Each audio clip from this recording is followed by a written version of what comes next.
Bonjour les rôlistes et bienvenue pour un nouvel épisode de Rôlistiquement Vôtre où nous allons parler d'Exalted, ou Les Exaltés dans la langue de This is la peste.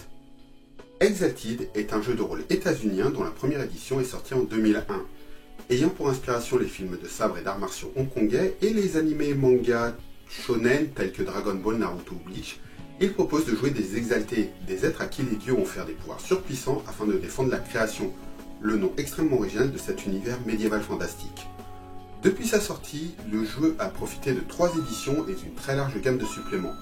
L'univers du jeu a gagné en richesse et profondeur, et les règles sont progressivement devenues de plus en plus complexes et injouables par la simple masse de pouvoirs, compteurs et sous-systèmes à la conquis.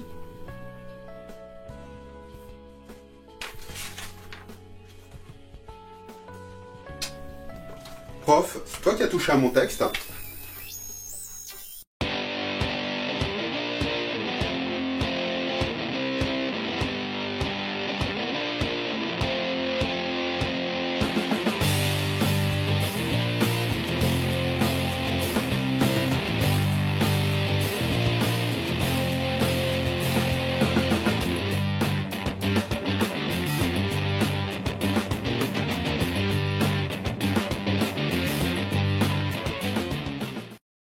Bon, on va la refaire. Bonjour les rôlistes et bonne année 2019. Laissez-moi vous parler de Sin Nominé Publishing. Derrière le nom de cette société se trouve en fait un seul homme, Kevin Crawford, qui écrit la totalité des textes publiés par cette maison d'édition en faisant appel à côté à des illustrateurs indépendants pour fournir les illustrations. Crawford est donc l'auteur de Godbound, le jeu dont je vais vous parler aujourd'hui, qui est sorti en 2016 suite à une campagne de financement sur Kickstarter. Celle-ci avait pour but de financer la sortie d'une version gratuite du jeu, disponible pour tous. Il existe aussi une version de luxe, que voici, qui rajoute une centaine de pages à la version gratuite, et sur laquelle je reviendrai à la fin de cette vidéo. Donc sans plus attendre, on va parler un petit peu de l'univers.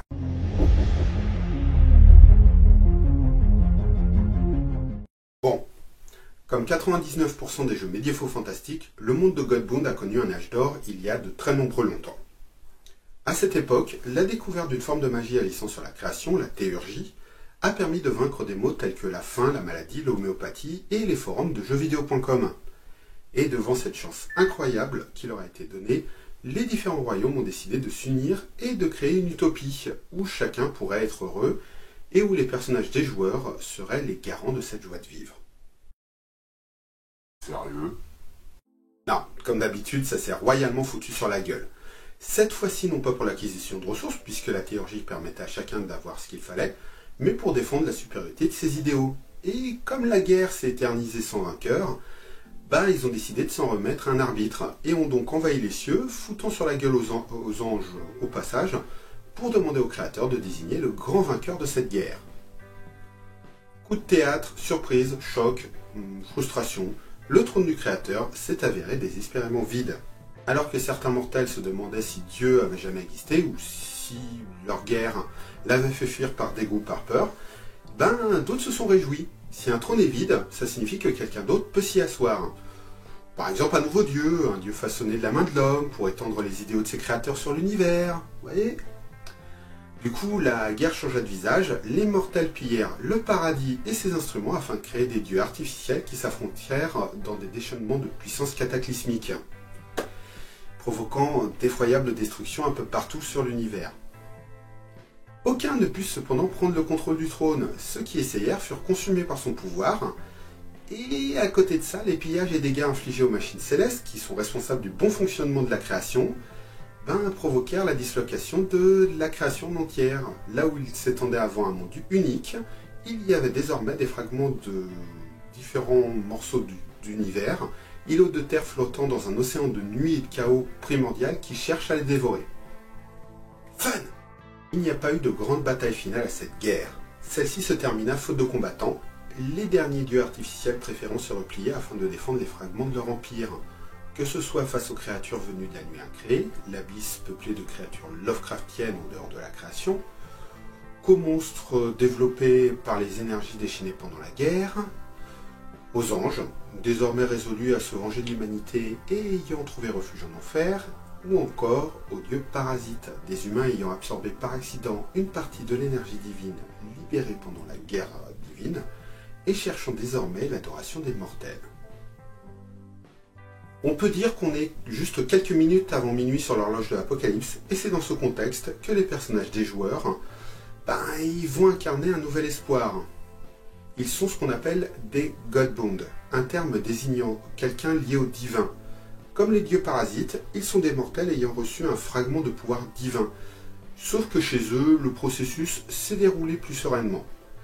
Ils ont acquis ce contrôle sur un pan de la création, ce qu'on appelle les mots divins, mais sans être esclaves de ce pouvoir. Ils sont guidés par leur propre ambition et pourront donc être les sauveurs d'une partie de la création ou ceux qui vont en précipiter la chute. Voilà pour la grande histoire. Au niveau de la géopolitique, maintenant le livre décrit rapidement un fragment de la création, le continent d'Arsem, composé quand même d'une quinzaine de royaumes, chacun décrit sur juste une page. On y retrouve des choses basiques, inspirées de cultures terrestres, avec parfois un twist comme une Égypte antique pratiquant l'eugénisme, ou des vikings dirigés par des sorcières nécromanciennes. Il y a aussi des choses un peu plus bizarres, par exemple il y a une antithéocratie qui s'oppose à toute religion, une pseudo-Russie médiévale dirigée par une classe de nobles robotiques, ou une île technologique où on peut trouver des super-héros sponsorisés par le gouvernement, mais dont les machines sont inopérantes en dehors de leurs frontières. Cela va à chaque fois droit à l'essentiel et c'est ce qui me plaît. Un décor décrit à grands traits, des tables aléatoires pour concevoir le cadre local et des personnages surpuissants qui vont de toute façon tellement mettre le sbul là-dedans qu'une description exhaustive sera un véritable gâchis d'encre.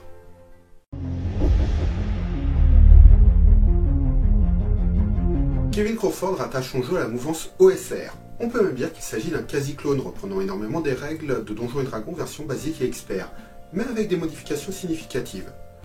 Et si jamais vous n'avez rien compris à cette phrase, je vous invite à regarder la vidéo du professeur Tentacule sur le sujet. Si vous n'aimez pas les poulpes, la vidéo faite par les gars du podcast anonyme d'en face. Un personnage joueur commence au niveau 1. Il a les 6 caractéristiques classiques des variations de donge, force, dextérité, constitution, intelligence, sagesse, charisme, noté de 3 à 18. Des points de vie pour indiquer combien il est difficile à tuer, une classe d'armure qui indique la difficulté à être touché au combat, des jets de sauvegarde pour résister aux effets négatifs comme poison, ensorcellement, explosion, etc. Bref, si vous avez déjà touché une version du plus ancien des jeux de rôle, rien de dépaysant jusqu'ici.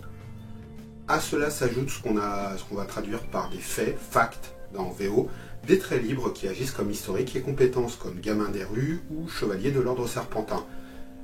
Ces faits donnent un bonus pour des actions en rapport avec le fait en question. Mais ce qui va vraiment démarquer les personnages de Godbound de ceux des autres donjonneries, c'est leur accès à des modes divins, autrement dit, des aspects de la création auxquels ils sont liés, et qui fait d'eux des demi-dieux. On va donc s'arrêter 2 minutes sur ce concept. Bon, un personnage débutant va commencer avec 3 mots. Ceux-ci peuvent couvrir un élément comme l'eau ou le feu, une compétence comme le combat à distance ou l'artisanat, ou un concept comme le voyage ou la mort. De ce mot va découler un petit pouvoir permanent comme une immunité à certains types de dégâts ou monter un score de caractéristiques dès la création à 16 ou 18. Il donne aussi accès à d'autres pouvoirs plus conséquents qu'on appelle les dons. Chaque mot du livre est associé à 6 dons mineurs et 3 dons majeurs qui représentent les effets standards liés au concept. Les dons mineurs ont tendance à avoir des effets limités au personnage ou à une seule cible, là où les dons majeurs auront des conséquences plus dramatiques. Bon, prenons un exemple, ici, là. Le mot de la mer couvre l'eau et son aspect purifiant. Un personnage choisissant ce mot peut respirer sous l'eau et s'y déplacer rapidement. Il est aussi immunisé au froid. En don mineur, il est possible d'avoir une armure améliorée et une immunité au poison, ou encore de sentir toute source de liquide dans un rayon de 60 mètres, y compris le sang des autres êtres vivants, ce qui peut être très pratique pour éviter une embuscade ou pour poursuivre en fait une cible. En effet majeur par contre, il peut faire apparaître une vague énorme qui va tout ravager sur plusieurs dizaines de mètres, détruisant les petits bâtiments et emportant les ennemis les plus faibles. Et il n'y a pas besoin d'avoir un niveau minimum pour apprendre un don majeur. Un personnage débutant commence avec 6 dons mineurs, mais il peut échanger en fait 2 dons mineurs contre un don majeur. Du coup, des pouvoirs pouvant ravager des villes, permettant de voir le passé ou construire une forteresse en quelques heures, sont accessibles dès la création du personnage. Bon, quand même, un personnage de niveau 1 n'est pas non plus tout puissant. Il peut disposer de pouvoirs impressionnants, mais il va être limité par ce qu'on appelle l'effort. C'est une ressource, ou les points de mana ou de magie, qui sont utilisés pour alimenter les capacités du personnage. Allez, maintenant qu'on a déblayé la création de personnages, passons au système de jeu proprement dit. Et comme c'est de l'OSR, c'est un peu le bordel. Ce que je veux dire par là, c'est qu'il y a 3 types de jets de dés. Les jets d'attaque en combat, les jets de sauvegarde pour échapper à un effet négatif, et les jets de caractéristiques pour tout le reste, avec dans les 3 cas une utilisation différente des scores de caractéristiques et un seuil différent à obtenir.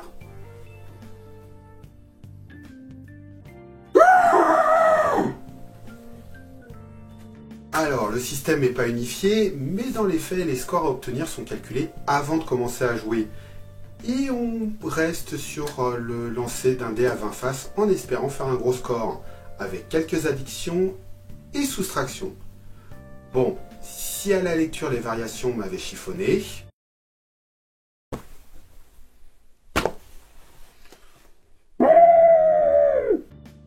je dois avouer qu'une fois en jeu, ça fonctionne, et même ça fonctionne très bien. En plus de cela, il y a des règles pour faire bien sentir la puissance des personnages joueurs au-delà de la liste de leurs pouvoirs. Si les personnages ont des points de vie qui commencent à 8 et montent à chaque niveau, à côté de ça, la plupart des PNJ et monstres n'ayant pas de pouvoir divin n'en ont qu'un ou deux. Et dans le même esprit, les dégâts des armes et des pouvoirs ne sont pas lus directement sur le dé lancé, mais calculés grâce à un petit tableau que voilà. Et du coup, à part les gros monstres et pouvoirs qui infligent des dégâts directs, il n'est pas possible d'infliger plus de 4 points de dégâts par dé lancé. En plus de leur réaction à chaque tour de combat, les personnages infligent aussi des dégâts automatiquement aux créatures plus faibles qu'eux, envoyant valdinguer ou faisant fuir la piétaille sans même y réfléchir. Les Godbound ont aussi des points d'influence qu'ils peuvent dépenser pour modifier le monde, comme par exemple chasser les brigands d'une région ou créer une oasis dans le désert. Je sais qu'un tel inventaire à l'après-vert pourra donner l'impression d'une accumulation de règles hétéroclites et boursouflées pouvant nuire au rythme du jeu. Mais l'auteur a su trouver le bon équilibre pour faire fonctionner tout ça. Et j'ai été agréablement surpris par la fluidité de l'ensemble une fois les principes acquis et une fois qu'on est lancé au cœur de l'action.